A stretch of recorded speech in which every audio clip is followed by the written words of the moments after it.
Hello and welcome to another episode of Blurble Reasoning. Today we will be talking about Queen Amid Ashes, the second novella in the Sun Eater series, which chronologically takes place after the second main book. It is also, coincidentally, the order in which I am reading the books, so do be aware that, by its very nature, this discussion will contain spoilers for the first two Sun Eater books and the first novella too. Unlike the first novella, The Lesser Devil, Queen Amid Ashes focuses on another part of Hadrian's story. Indeed, it's the next part of his story, shortly following the second book, and many times when reading it, I was a little surprised that this was an optional novella because it felt like it contained some things which were important to the growth of his character, but I don't know, maybe they get referred to later on or something, or told in retrospect. I'm beginning to grasp the fact that there's always going to be little time skips between main entry books, and so we don't see Hadrian Marlowe being knighted, we just hear about it later on. And in a similar manner, like I said, I assume we'll be hearing about these events later on, because I don't know, I think they're important. Maybe they're not crucial to Hadrian's story, but I think they're important to his character. For instance, it's his first time in kind of an official leadership role in this war against the Sealsin, and we spend a decent amount of time grappling with the idea of like, oh, I used to want peace with them, but now I don't. Morality is also a big theme in this book, and we are going to get into full spoiler territory pretty immediately here, but we learn about what Malyan did, I think that was her name.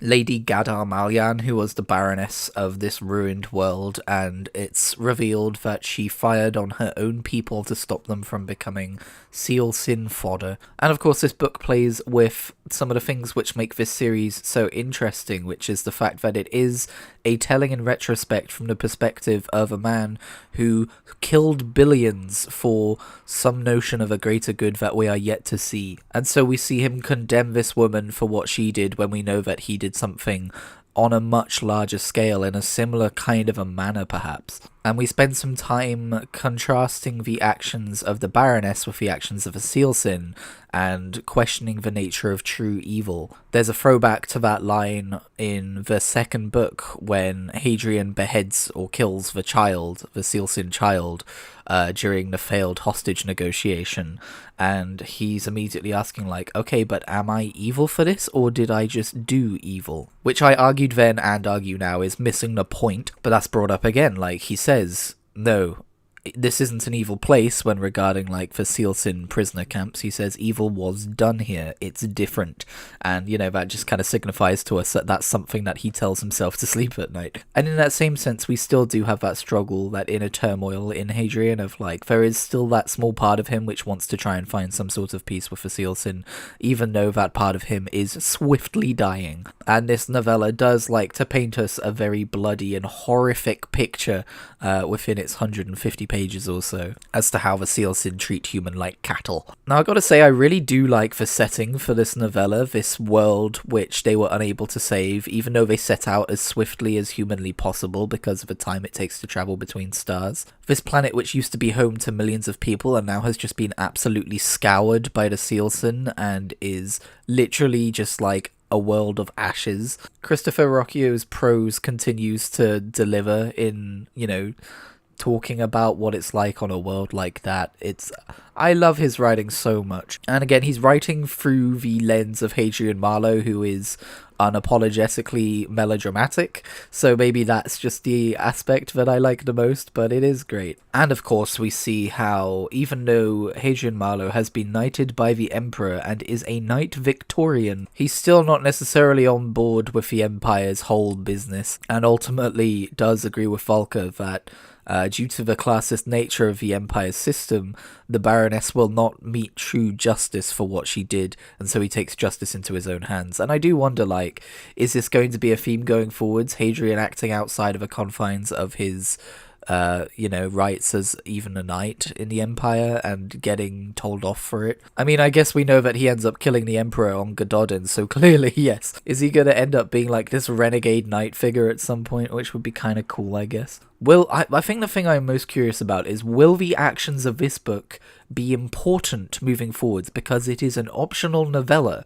and yet in it, Hadrian grows as a character in terms of, exploring the moral quandary of evil and the greater good and stuff. And he performs this illegal act of executing someone of the blood palatine on his own judgment, in some ways becoming a vigilante in that sense. Does Hadrian Marlowe become Space Batman is what I'm asking. No, not really. There are just so many times in this book where I'm like, this is really an optional side story?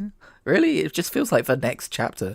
It just feels like the beginning of the next book. And so, yeah, I will say structurally it was a little weird because it doesn't really have all that much action in it towards the latter half of the book. And that's not really a criticism. It doesn't really need it. It just did leave me feeling a little like, oh, wait, I guess we're approaching the end already.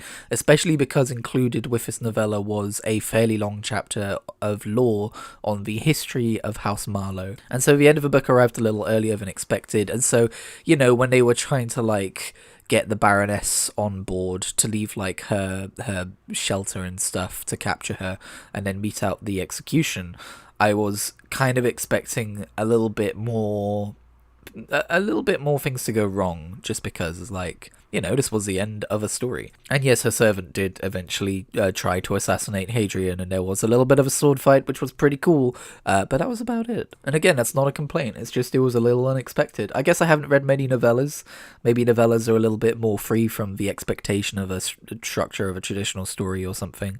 I don't know. Either way, I did greatly enjoy it, and I would recommend it to, obviously this is like a full spoiler discussion, so I doubt there's anyone listening who hasn't read the book already, but I would recommend it to anyone if they were going, so far, based on the novellas I've read, if someone was saying to me, Christian, I'm going to read the Sun Eater series, should I read the novellas alongside it?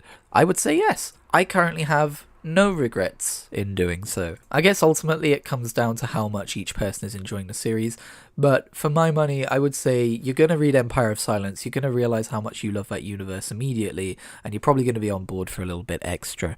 Boy, is this novella a little extra, but it is a short book, so ultimately there is not that much more to discuss about it. So thank you very much for tuning in to today's Blurble Reasoning. I hope you enjoyed it, and I will catch you in whatever I make next.